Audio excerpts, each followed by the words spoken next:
যেই ভাবা সেই কাজ। চলো আজকে একটু ফুচকা করা যাক, শেষে কি হয় সেটাই দেখার বেলা, ফুচকা নাকি অন্য কিছু। তো চলো তোমরা এবং আমি দেখতে থাকি যে কি হয় ব্যাপারটা। এবার আসি যেই ভাবা সেই কাজ কেন।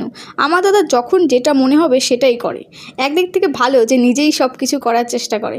তো বাজার থেকে নিজেই সব কিছু এনে দেখছি, নিজেই ময়দা মাখার সাথে সাথে মানে কীভাবে কি মাখতে হবে যা যা দেওয়ার সব কিছু দিয়ে মাখা শুরু করে দিয়েছে। এবার আমার পালা।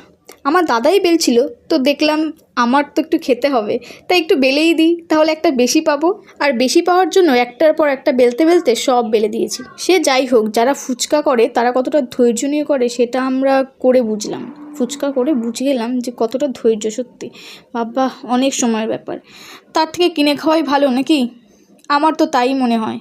তো কে কে ফুচকা খেতে পছন্দ করো সেটা অবশ্যই কমেন্ট করো। আমার দাদা আর আমি প্রচণ্ড ফুচকা খেতে ভালোবাসি, প্রচণ্ড, মানে রেগুলার হলেও কোনো প্রবলেম নেই। সে যাই হোক, বাড়িতে এটা কিন্তু প্রথমবার না ফুচকা বানানো হচ্ছে, এই নিয়ে দ্বিতীয়বার হচ্ছে। প্রথমবার আর ফুচকা হয়নি, এইবার দেখা যাক কি হয়। বেলতে বেলতে অধৈর্য হয়ে যাচ্ছিলাম, কিন্তু বেশি নেই এই ভেবেই না তাড়াতাড়ি করছিলাম।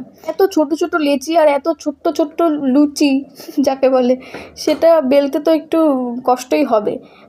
যেখানে একটা লুচি করতে কতটা সময় লাগে তার থেকে অনেকটা বেশি সময় লাগে এই একটা একটা করে বেলতে। আর মানে ময়দা মাখাটা শক্ত করে করতে হয়, তো এই কারণে বেশি প্রবলেম হয়। কোনো তেল ঠেল কিছু দেওয়া যাবে না। সে যাই হোক, এবার আমার সব লেচিগুলো বেলা কমপ্লিট। এবার হচ্ছে ফুচকা হওয়ার পালা। তো আগেরবারের থেকে ফুচকা ভালো হয়েছে, কয়েকটা ফুলেছে কয়েকটা ফোলেনি। তো দ্বিতীয়বার আগেরবারের তুলনায় ভালো হয়েছে, তৃতীয়বার করলে আরও ভালো হবে। তো সেটাই দেখাচ্ছিলাম যে মচমচে হয়েছে কিনা। তো হ্যাঁ, মচমচা হয়েছে, মানে ফুচকা ফুচকা ফিলটা পাচ্ছিলাম, এটাই হচ্ছে দেখতে হবে। তো কে কে ফুচকা খেতে চাও অবশ্যই কমেন্ট করে জানিও। আর আমাদের বাড়িতে চলে এসো ফুচকা নিয়ে, একসাথে বসে খাবো জমিয়ে। তো আমি আর দাদা ফুচকাগুলো চেক করছিলাম আর খাচ্ছিলাম। যাই হোক, এবার থেকে ভেবেই নিয়েছি যে কিনেই খাবো বাবা, কয়েকটা ফুচকা খাই, তাও যদি বাড়িতে এত কষ্ট করে বানিয়ে খেতে হয় সেটা আর গেল, খেতে হবে না আর। তো কিনেই খাবো, এটা একদম ভাবা কমপ্লিট। তো তোমাদের এই ভিডিওটা কেমন লাগলো অবশ্যই কমেন্ট করে জানিও। তো দেখা হবে নেক্সট কোনো ভিডিওতে। তো চলো টাটা।